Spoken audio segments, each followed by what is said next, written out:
Before we get into today's episode, I want to ask you a quick favour. If you're getting value from any of our podcasts, and I genuinely hope you are, could you take just 30 seconds right now and leave us a rating on Apple Podcasts or Spotify?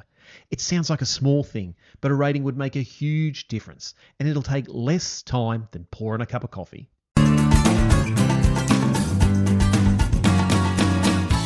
G'day, welcome back to the AgriCoach Wealth and Wisdom Podcast. My name's Ben Law and I'm the Financial Bloke, back with another mini episode. These short episodes are designed to give you something to listen to on the go, while you're shifting cattle, fixing a trough, planting some crops, or just heading into town for parts. No fluff, no guess. Just one idea that might change how you show up for your family and your future. A mate of mine who's been on the podcast a couple of times, Chris Webb, works in elite sport as a high-performance manager. He said something to me recently that really stuck with me. The only way to maintain a high-performing team is to have high standards. Now that was simple, it was clean, and it's really obvious when you hear it. But here's the part that's not obvious. Most families want high standards, but most families just fail to uphold them. And that gap between wanting them and actually holding them is where family businesses come unstuck. Let me paint you a picture. Every farmer knows a fence is only as good as its weakest post. You can have 2 kilometres of perfect fencing, tight wire, straight lines, really solid timber. But if you let 3 posts rot because it's easier to walk past them than fix them, the whole thing eventually fails. The cattle get out, the neighbours are on the phone, and you're dealing with a crisis that a bit of early maintenance would have avoided entirely. Now you see, standards in a family business work exactly the same way. You don't lose them all at once. You lose them one ignored post at a time. Someone rolls in late and nothing's said. A job gets done halfway and it's let go. A family member speaks disrespectfully at the table and it's brushed under the rug. Each time you let something slide, you're leaving another post to rot. And for a while, that fence still holds. But one day the pressure comes.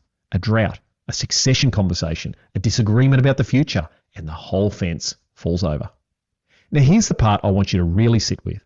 Because when I talk about low standards in farming families, most people nod along and think, yeah, I've seen that in other families. What's harder to see and more important to face is what low standards are actually doing to your kids. Now, I want to be clear, this doesn't look dramatic. It doesn't look like neglect. It often looks like kindness. It looks like patience. And it looks like picking your battles. Your son leaves the gate open. You fix it without saying anything because you're tired and it's not worth the fight. Your daughter does a job at 60% and you let it go because at least she had a crack. Your kids speak to you with disrespect and you swallow it because they've had a hard week. None of these moments feel like failure. Each one seems reasonable. But here's what actually is happening beneath the surface. Every time you let a standard slide, you're making a quiet decision about what your child is capable of. And they're listening, not to your words, but to your actions. And here's what they hear.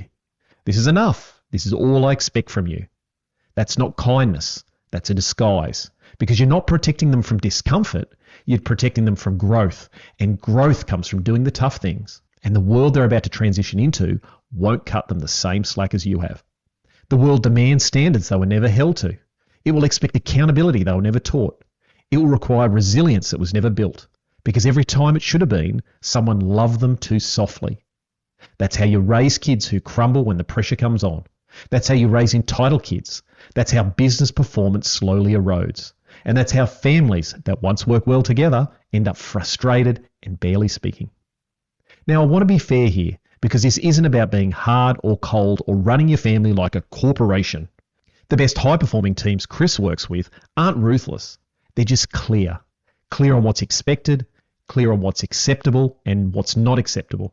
And crucially, consistent in the gap between the two. Now, age appropriate? Yep, absolutely. You don't hold a 10-year-old to the same standard as a 25-year-old.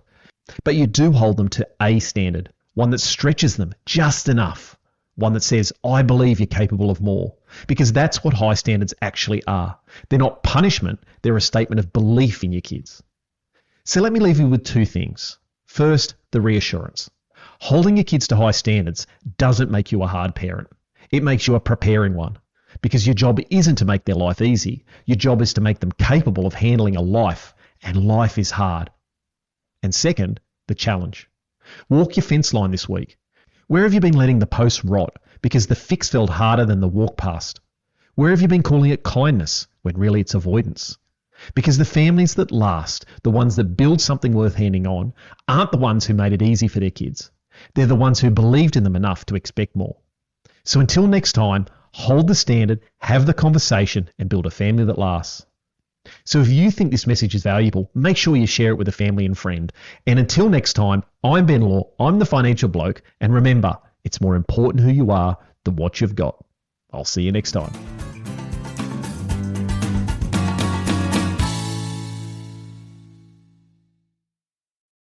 The number one reason succession plans fail and family relationships are permanently damaged is a breakdown in communication.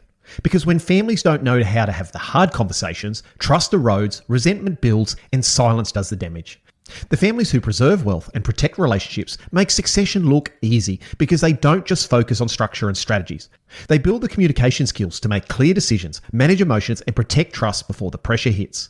That's why I use world-class communication expert Katie Godden in our high-performing families community. Katie's communication training program, Grassroots Communication, teaches the exact skills top families in ag use to increase trust, increase family alignment, and strengthen long-term relationships. If you want to get ahead of the game, head on over to katiegodden.com/grassroots and use the code AGRICOACH for 15% off.